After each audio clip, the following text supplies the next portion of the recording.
Welcome to my channel coding भैया।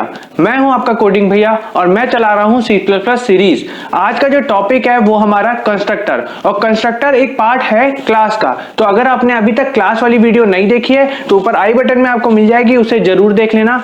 ये video आपको अगर अच्छी लगे तो लाइक जरूर कर देना, और इस चैनल पे नए हो तो सब्सक्राइब करके बेल आइकन को प्रेस करके लेटेस्ट अपडेट लेते रहना। Till I get up, time is barely on our side. तो हम बात करते हैं कंस्ट्रक्टर। कंस्ट्रक्टर के 3 पार्ट होते हैं, वो तीनों पार्ट का मैं लाइव प्रोग्राम दिखाऊंगा। पहले तो मैं आपको बता दूं कि कंस्ट्रक्टर होता क्या है। कंस्ट्रक्टर हमारा मेंबर फंक्शन होता है क्लास का मेंबर फंक्शन होता है, जो कि यूज होता है हमारे जो डाटा वेरिएबल्स इनिशियलाइज होते हैं, मतलब डाटा वेरिएबल जो डिक्लेयर होते हैं क्लास के अंदर, उनको इनिशियलाइज करने में। कि कंस्ट्रक्टर के कुछ रूल्स हैं वो आपको ध्यान रखने होंगे। आपका जो कंस्ट्रक्टर का नेम होगा वो सेम होगा आपकी क्लास के नेम का। जब भी आपका ऑब्जेक्ट क्रिएट करेंगे आप, तभी ये कंस्ट्रक्टर इवोक होता है, अपने काम को स्टार्ट करता है। एक से ज्यादा कंस्ट्रक्टर आप यूज कर सकते हैं, बट आपको करना क्या होगा, हमेशा पैरामीटर्स की वैल्यूज चेंज रखनी होंगी, डाटा टाइप्स चेंज रखनी होंगी, या फिर जो सीक्वेंस है वो चेंज रखना पड़ेगा। और इसका कोई भी रिटर्न टाइप नहीं होता है, इवन वॉइड भी नहीं होता है। तो आपको डायरेक्ट कंस्ट्रक्टर का नेम, मतलब क्लास का नेम लिख के ब्रैकेट में काम शुरू करना है। आगे वॉइड, इंटीजर, फ्लोट कोई वैल्यू लिखने की जरूरत नहीं, क्योंकि इसका रिटर्न टाइप नहीं होता है। उसके बाद अगर आपने कंस्ट्रक्टर नहीं बनाया, मैंने लास्ट क्लास का प्रोग्राम दिखाया था, उसमें मैंने कंस्ट्रक्टर नहीं बनाया था, तब भी कंपाइलर बाय डिफॉल्ट कंस्ट्रक्टर अपने आप बना लेता है। तो अगर आपने कंस्ट्रक्टर नहीं बनाया तो वो डिफॉल्ट कंस्ट्रक्टर एक आपको बना के देगा। इंपॉर्टेंट यहाँ पर बात एक नोट करने की है कि आपको हमेशा कंस्ट्रक्टर अपने पब्लिक सेक्शन में बनाना होगा, क्योंकि जो पब्लिक सेक्शन में इसलिए बनाना है कि आपको जो ऑब्जेक्ट है वो जब क्रिएट होता है तभी आपका कंस्ट्रक्टर इवोक होता है। तो अगर वो पब्लिक सेक्शन में नहीं होगा तो ऑब्जेक्ट का कंस्ट्रक्टर से रिलेशन नहीं बैठ पाएगा, क्योंकि ऑब्जेक्ट हमेशा पब्लिक मेंबर को ही एक्सेस कर पाता है। मैं जल्दी से पहले सिंटेक्स बता दे रहा हूं, उसके बाद आपको लाइन बाय लाइन हर एक का प्रोग्राम स्क्रीन पे दिखाऊंगा। पहले तो सिंटेक्स क्या होता है कि आपने जो क्लास लिखा, क्लास का नेम, ब्रैकेट क्लास के ब्रैकेट के बाद आपको क्या करना है, जो नेम है आपका क्लास का वही लिखना है, और उसके आगे ब्रैकेट लगा के पैरामीटर्स यूज करने हैं। कैसे यूज करते हैं वो आगे मैं प्रोग्राम में बताने जा रहा हूं आपको।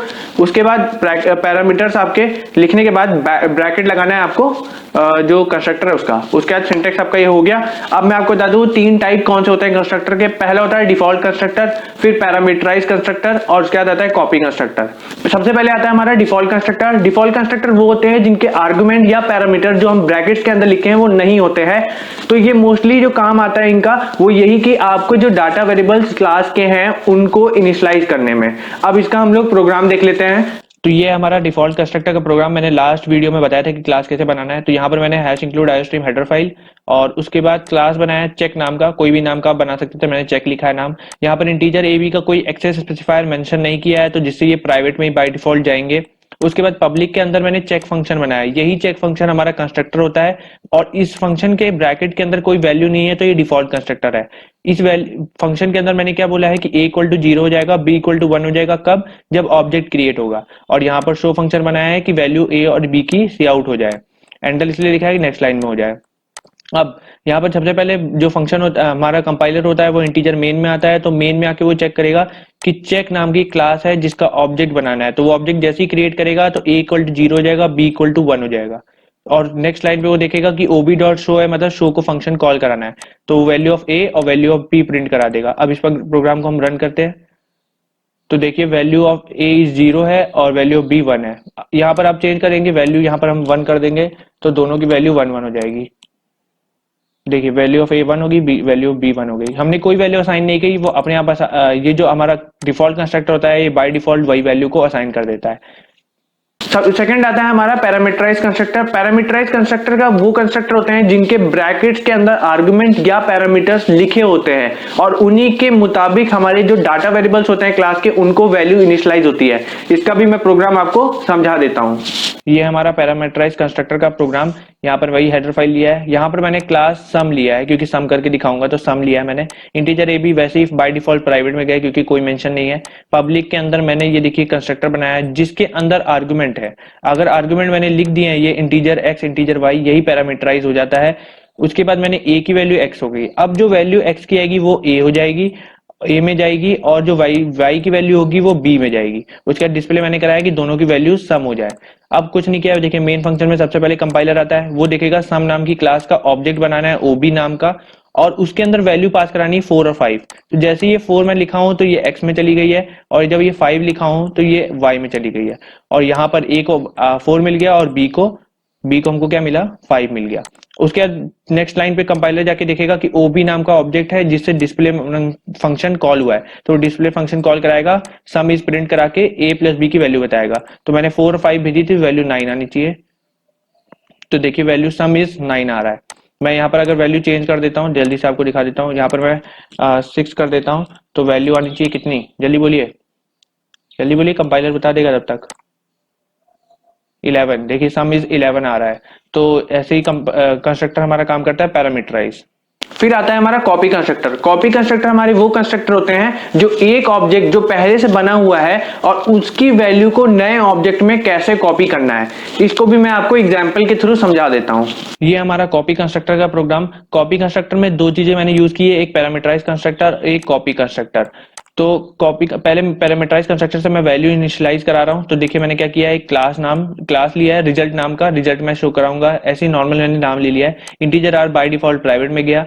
पब्लिक मेरा जो है, पब्लिक के अंदर मैंने रिजल्ट इंटीजर ए बनाया है जो कि पैरामीटराइज कंस्ट्रक्टर है, पैरामीटराइज अंदर लिखे हुए हैं, और आर इक्वल टू ए कर दिया, जो भी ए की वैल्यू आएगी वो आर में चली जाएगी।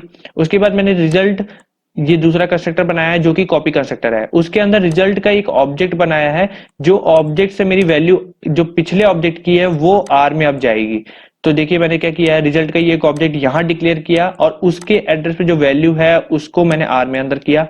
फिर वॉइड डिस्प्ले के अंदर मैंने बस डिस्प्ले कर दिया है। ये डिस्प्ले इसलिए किया है कि दोनों की वैल्यू सेम आए वो दिखाने के लिए।